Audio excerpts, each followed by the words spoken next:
tahap awal di dalam zikir kalimah la ilaha illallah itu adalah mengosongkan pikiran kita.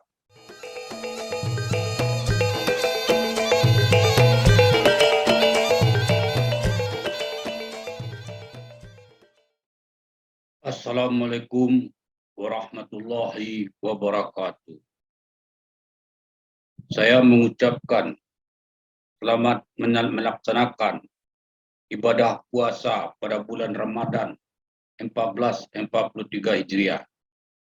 Mudah-mudahan amal ibadah kita dalam bulan suci Ramadan ini diterima Allah Subhanahu wa taala. Amin ya rabbal alamin. Ikhwanul muslim yang dirahmati Allah Subhanahu wa taala. Sebagaimana yang lazim diketahui oleh semua umat Islam di muka bumi ini, bahwa di dalam bulan suci Ramadan ini kita menahan haus dan lapar, menahan hawa nafsu kita, menahan segala sesuatu yang dilarang secara syariat selama kita melaksanakan ibadah puasa pada bulan suci Ramadan ini. Menahan hawa nafsu itu menunjukkan segala kehendak-kehendak yang walaupun itu di luar bulan Ramadan dihalalkan, namun di dalam bulan suci Ramadan ini diharamkan melaksanakannya mulai di waktu subuh sampai menjelang maghrib. Menahan itu artinya mengosongkan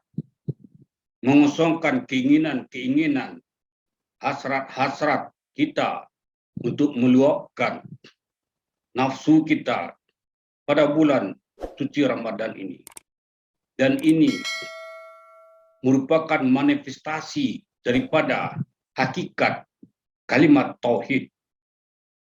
Kalimat tauhid merupakan kalimat yang sangat mulia sekali. Kalimat tauhid adalah sebuah ilmu yang disebut dengan ilmu usul. Ilmu pokok. Dalam kalimat tauhid itu diungkapkan la ilaha illallah. La ilaha merupakan kalimat nafi. Illallah merupakan kalimat isbat. Kita menafikan segala sesuatu yang berupa hawa nafsu dengan kalimah ilaha. La menyatakan tidak. Tidak artinya kosong. Kita kosong dari segala sesuatu memperturutkan hawa nafsu. Ilaha artinya mempertuhankan sesuatu. Mempertuhankan hawa nafsu, memperturutkan hawa nafsu. Itu kita kosongkan, kita lakan, kita tidakkan dengan kalimah la. Makna la itu dengan demikian adalah kosong. Puasa di dalam bulan suci Ramadan ini mengosongkan segala kehendak-kehendak hawa nafsu kita yang dimanifestasikan, yang termanifestasi dari kalimat la ilaha, kalimat nafi tersebut. Ketika kita mengamalkan zikir kalimah la ilaha illallah, dengan demikian kita juga mengosongkan pikiran kita, mengosongkan segala sesuatu yang terpikirkan selain hanya kepada Allah Subhanahu wa taala. Ketika kita menzikirkan kalimat la ilaha illallah, pada hakikatnya kita harus mengosongkan segala pikiran-pikiran kita kepada sesuatu yang selain daripada Allah Subhanahu wa taala. Kita mengosongkan pikiran kita terhadap dunia, kita mengosongkan pikiran kita terhadap sesuatu yang menyebabkan terpecahnya pikiran kita selain hanya kepada Allah Subhanahu wa taala. Dengan demikian, mengucapkan zikir la ilaha illallah artinya kita menetapkan di dalam pikiran kita itu hanya Allah semata-mata, tidak ada yang lain, hanya Allah semata-mata. Ketika di dalam pikiran kita itu ada sesuatu selain daripada Allah Subhanahu wa taala, maka ketika itu terpecahlah tauhid itu. Yang tauhid itu adalah artinya pengesaan. Kita mengesahkan, menyatukan pikiran kita hanya kepada Allah Subhanahu wa taala. Pada saat yang sama, ada kita di dalam pikiran kita itu sesuatu selain kepada Allah Subhanahu wa taala, yaitu dunia, urusan pekerjaan, segala urusan-urusan yang melekat di dalam pikiran kita, yang mengganggu di dalam pikiran kita, yang hadir di dalam pikiran kita.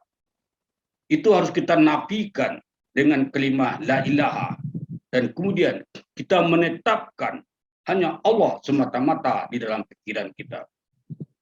Menetapkan Allah di dalam pikiran kita tidaklah semudah sebagaimana kita ungkapkan, tidaklah semudah sebagaimana kita tuliskan, tidaklah semudah sebagaimana yang dibicarakan oleh kitab-kitab yang berbicara tentang tauhid.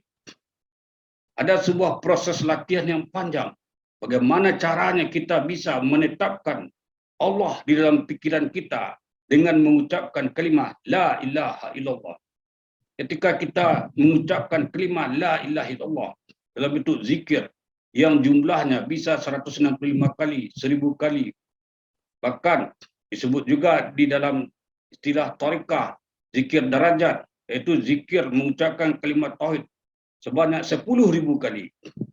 Tujuannya tidak lain. Ketika kita mengucapkan kalimat la ilaha illallah itu, pusat perhatian kita, pusat pikiran kita hanya kepada Allah Subhanahu wa taala. La ilaha illa Allah. Ketika kita mengucapkan la ilaha illa Allah, pusat pikiran kita hanya kepada Allah, bukan yang lain dari itu. Ketika kita melazimkan kalimat la ilaha illa Allah di dalam pikiran kita secara lisan, sehingga dia akan hinggap di dalam pikiran kita, melekat dalam pikiran kita. Ketika kita memusatkan pikiran kita hanya kepada Allah saja, maka dengan demikian, dengan izin Allah akan terbentuklah di dalam pikiran itu, dalam pikiran kita itu hanya Allah semata-mata. Sehingga yang ada dalam pikiran kita, yang terpikirkan oleh kita, di dalam ingatan kita, hanya Allah Subhanahu wa taala. Oleh karena itu, ikhwanul muslim yang dirahmati Allah Subhanahu wa taala, tanamkanlah di dalam ingatan kita. Tanamkanlah dalam ingatan kita hanya Allah semata-mata, bukan yang lain dari itu, supaya tidak terpecah pikiran kita kepada sesuatu yang selain daripada Allah Subhanahu wa taala, dengan cara melafazkan zikir la ilaha illallah dengan lisan, dan pusat pikiran kita hanya kepada Allah semata-mata. Dengan demikian, melekatlah kalimah Allah itu di dalam pikiran kita. Ikhwanul muslim yang dirahmati Allah Subhanahu wa taala. Dengan demikian, tahap awal di dalam zikir kalimah la ilaha illallah itu adalah mengosongkan pikiran kita. Mengosongkan pikiran kita dari sesuatu selain daripada Allah Subhanahu wa taala.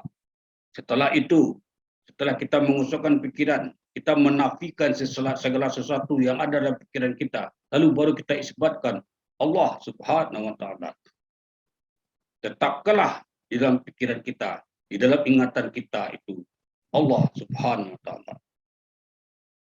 Oleh karena itu, menetapkan ingatan kepada Allah Subhanahu wa taala merupakan manifestasi daripada pengesaan Allah, manifestasi daripada tauhid itu sendiri. Wabila tauhid hidayah. Assalamualaikum warahmatullahi wabarakatuh.